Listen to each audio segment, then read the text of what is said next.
नमस्कार मित्रांनो, रेस्पिरेटरी ट्रॅकमधील लॅरिंक्सच्या भागानंतर आपण पुढचा भाग पाहणार आहोत, तो म्हणजे ट्रकिया। ही आपल्यासमोर आहे रेस्पिरेटरी ऑर्गनचे डायग्राम। त्यापैकी यामध्ये आपल्याला दिसतो हा म्हणजे ट्रकीचा पार्ट दिसत आहे। हा आहे एपिग्लॉटिस, हा आहे थायरॉइड कार्टिलेज, हा आहे क्रिकॉइड कार्टिलेज। थायरॉइड कार्टिलेज आणि क्रिकॉइड कार्टिलेज हे दोन्ही पार्ट्स आहेत ते लॅरिंक्सचे आहेत। एपिग्लॉटिस हा सुद्धा लॅरिंक्सचा भाग आहे। एंटेरियर पार्ट ऑफ या लॅरिंक्सचा तो पार्ट आहे की जो कॉमन पॅसेज जो आहे फॅरिंग्स यांच्यातून जी होणारी फूडची एंट्री आहे, हा कॉमन पॅसेज आहे रेस्पिरेशनसाठी आणि डायजेस्टिव्ह सिस्टीमसाठी। तर हा एपिग्लॉटिस काय करतो, तर ती ओपनिंग जी आहे क्लोज और ओपन करायचं काम हा एपिग्लॉटिसचं आहे। सो हा पार्ट थायरॉइड कार्टिलेज आणि cricoid cartilage. After that this is the tube like structure. त्या ट्यूब लाईक स्ट्रक्चरला आपल्याला म्हणायचं आहे ट्रकिया। आणि साधारणपणे या ट्रकियाची लेंथ जर आपण बघितली तर ती आहे 10 ते 11 सेंटीमीटर लॉंग। सो ट्रकियाची लेंथ किती झाली, 10 to 11 सेंटीमीटर। जर याचं आपण इंटरनल लाइनिंग जर बघितलं, it is line with the ciliated epithelium and suppose this one is the C shaped cartilage rings are there. So that C shape cartilage ring हे जर तुम्ही विचार केला तर हे पाठीमागून सुद्धा असे रिंग्स असतात का, तर सी शेप्ड कार्टिलेज म्हणजे कसं साधारणपणे हा असा सी शेप्ड कार्टिलेज आहे की जो फक्त आपल्याला जो दिसतो व्हेंट्रल सरफेस आहे, व्हेंट्रल सरफेसलाच हे सी शेप्ड कार्टिलेज दिसतात। पाठीमागची जी साईड आहे ही ओपनिंग आहे, ती ओपनिंग याचं काम काय, हा ओपन का आहे, तर या रेस्पिरेटरी ट्रॅकच्या खाली वर्टिब्रल कॉलम आहे आणि तो वर्टिब्रल कॉलम त्याला पाठीमागून सपोर्ट करतोय। सो सी शेप कार्टिलेज फक्त आपल्याला व्हेंट्रलीस पाहायला मिळतात। आणि पुढे जाऊन विषय होतोय तो म्हणजे याच्यामध्ये नंबर्स किती असतात, हे सी शेप रिंग्स किती असतात त्या ट्रॅकीमध्ये, तर हे व्हेरिएबल आहे।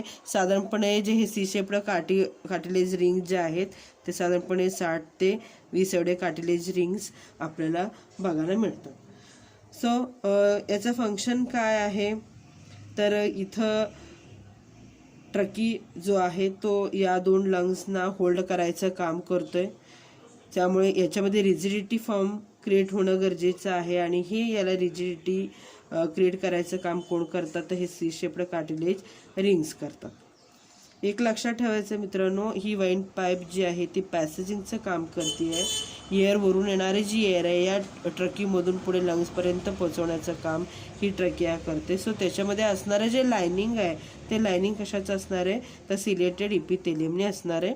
आणि ही ट्यूब सपोर्ट केली जाते ते म्हणजे सी शेप्ड कार्टिलेज रिंग। आणि हे सी शेप कार्टिलेज रिंग ही इनकम्प्लीट का आहे त्याचं आत्ता कारण सांगितलं की ह्या 2 ज्या पाईप्स आहेत, या ट्रकीची पाईप आणि या ट्रकीच्या पाईपच्या खालोखाल असणार आहे ती म्हणजे इसोफॅगसची पाईप आहे, ज्याला आपण म्हणतो की डायजेस्टिव्ह ट्रॅकचा तो एक पार्ट आहे।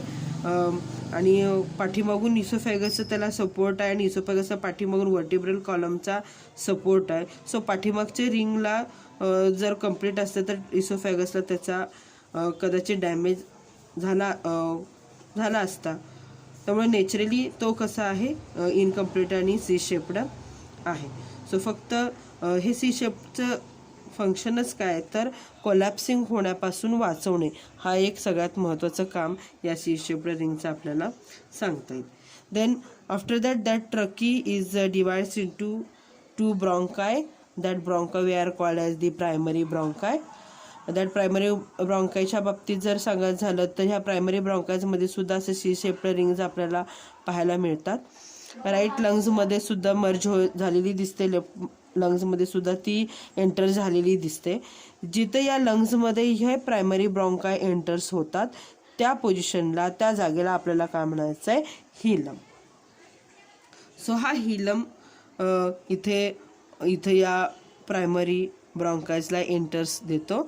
आणि फायनली हे प्रायमरी ब्रॉन्काय जे आहेत दोघांमध्ये, जसं की राईट साईडला जाणारी जी प्रायमरी ब्रॉन्काय ज्याला म्हणायचं आहे राईट प्रायमरी ब्रॉन्काय, लेफ्ट लंगमध्ये जाणारी ही लेफ्ट प्रायमरी ब्रॉन्काय. या दोघांच्यामध्ये काय डिफरन्स आहे मित्रांनो, एक लक्षात घ्यायचं आहे. डायग्राम काढतानाही त्या पद्धतीनंच आपल्याला विचार करावा लागेल.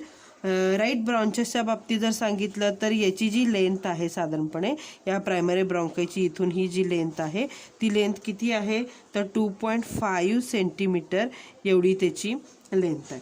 तर लेफ्ट ब्रॉन्कायच्या बाबतीत जर आपल्याला सांगायचं झालं तर लेफ्ट ब्रॉन्कसची ही जी लेंथ आहे ती लेंथ किती आहे 5 सेंटीमीटर. सो काढताना तुम्हाला त्या पद्धतीनंच काढावं लागेल.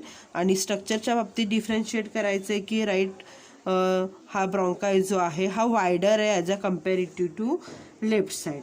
म्हणजे हा वायडर दाखवायचा आणि हा नॅरो दाखवायचा आहे.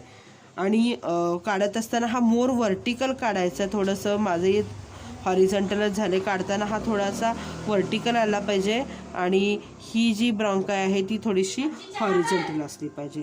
सो या दोघांमधला डिफरन्स लक्षात ठेवा की राईट प्रायमरी ब्रॉन्काय आणि लेफ्ट प्रायमरी ब्रॉन्कायमध्ये काय फरक आहे.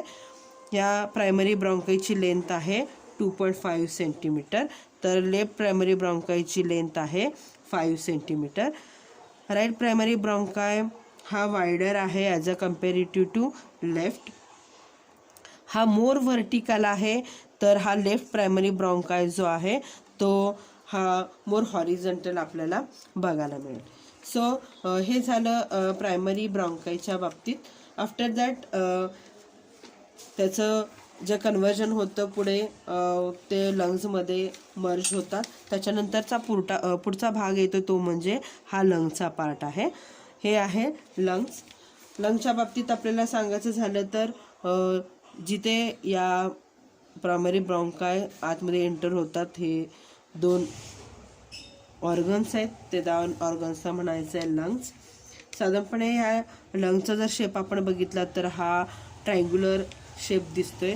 एंटेरियर पार्ट त्याचं थोडंसं कोनिकल दाखवते, पण पोस्टेरियर पार्ट त्याचा जो आहे तो ब्रॉड एंड दाखवते. सो आपण स्ट्रक्चर ऑफ लंग्समध्ये सांगतोय की तो कुठे आहे ट्रायंग्युलर शेप दाखवतोय. आता हे लंग्स असतात कुठं तर थोरॅसिक केजच्या आतमध्ये या लंग्सची पोझिशन आपल्याला सांगता येईल. आणि हार्टच्या दोन्ही बाजूस म्हणजे हार्ट हा मध्ये इथं असणार आहे, हार्टच्या उजव्या आणि डाव्या बाजूला ह्या 2 लंग्सची फॉर्मेशन आपल्याला सांगता येईल.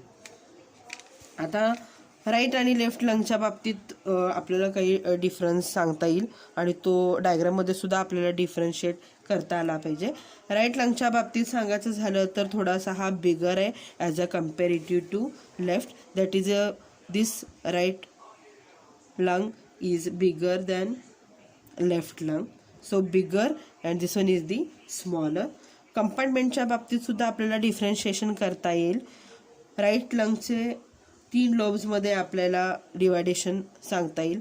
एंटेरियर पार्ट दाखवते एंटेरियर लोब, हा मधला भाग आहे. आता बघा ॲक्च्युली इथं हा जो डिफरन्शिएशन जे आपण दाखवते मी रेड कलरनी दाखवते, इथून पुढचा भाग हा एंटेरियर लोब आहे, इथून खालचा भाग जो आहे इकडचा हा पोस्टेरियर भाग आणि याच्या हा मधला जो पार्ट आहे तो मधला पार्ट म्हणजे आहे मिडल लोब.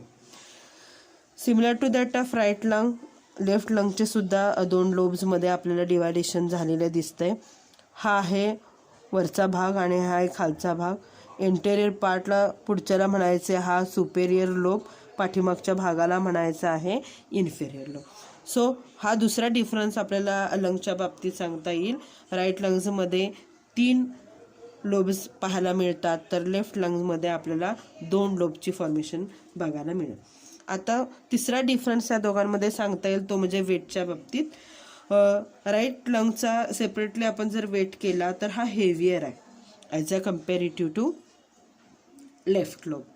तर साधारणपणे ह्या राईट लंगचं वेट किती असेल तर हा आहे 620 ग्रॅम, दॅट इज 620 ग्रॅम या राईट लंगचं आपल्याला वेट सांगता येईल. तर लेफ्ट लंगच्या बाबतीत त्याचं वेट आहे तो म्हणजे 560 ग्राम. सो ह्या दोघांमधला हा डिफरन्स आपल्याला चांगला सांगता येईल. देन या लंगच्या बाबतीत आणखीन एक स्ट्रक्चर आपल्याला सांगता येईल, मोस्टली तुम्हाला डायग्राममध्ये सुद्धा दिसतोय.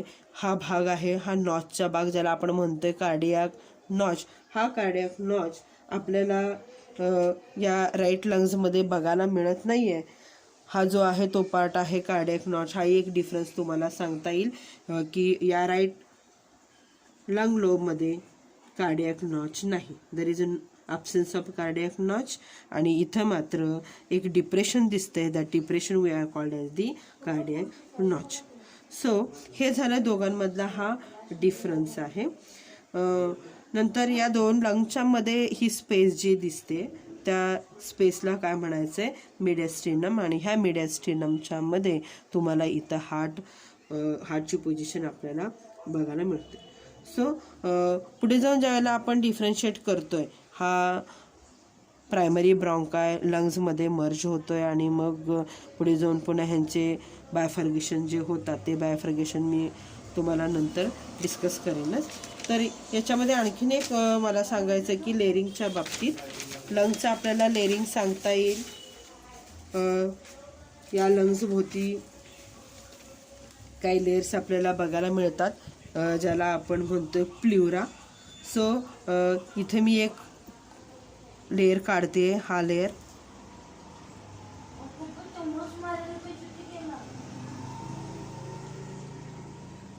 मी एका साईडच्याच बाजूची ही डायग्राम काढत आहे. तर दुसरी बाजू सेम लेफ्ट लंगलाही त्याच पद्धतीनं फॉर्मेशन असणार आहे मित्रांनो. सो ही जी रेड कलरनी मी दाखवली आहे ती आहे विसरल प्ल्युरा. याला लेबल करायचं आहे काय, हा आहे visceral pleura. So label here, this one is the visceral pleura. And another one is layer I am showing here with the help of blue sketch pen. This one, this is the parietal layer.